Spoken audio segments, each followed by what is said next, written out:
ایک چھوٹے سے دیہات میں ایک بڑھیا رہتی تھی۔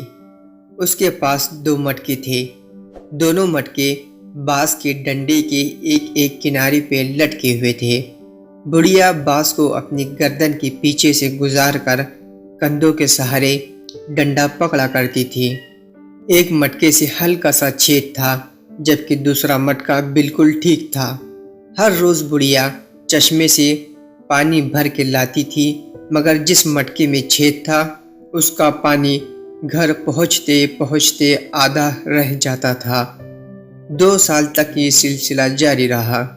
صحیح سلامت مٹکے کو اپنے اوپر ناز و غرور ہونے لگا کہ وہ پورا پانی لاتا ہے، جبکہ چھید والا مٹکا بیچارہ شرمندہ رہنے لگا کیونکہ اس کا پانی آدھا رہ جاتا تھا۔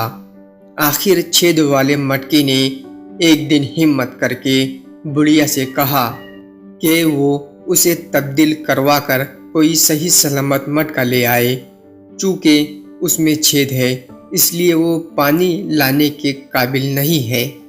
بڑھیا نے یہ سنا تو مسکرانے لگی اور بولی، کیا تم نے غور نہیں کیا کہ تمہاری طرف والے راستے میں کتنے خوبصورت پھول اگے ہیں؟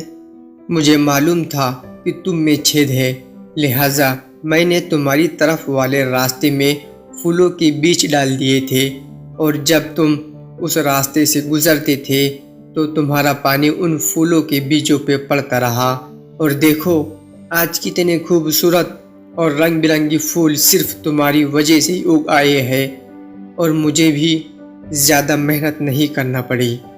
میں ان سب پھولوں کے گلدستے بنا کر اپنا گھر سجاؤں گی۔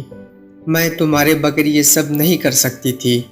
ہر کسی میں کوئی نہ کوئی خوبی اور خامی ضرور ہوتی ہے، مگر اصل مزہ تو یہ ہے کہ آپ کسی کی خامی کو کس طرح خوبی میں تبدیل کرتے ہیں۔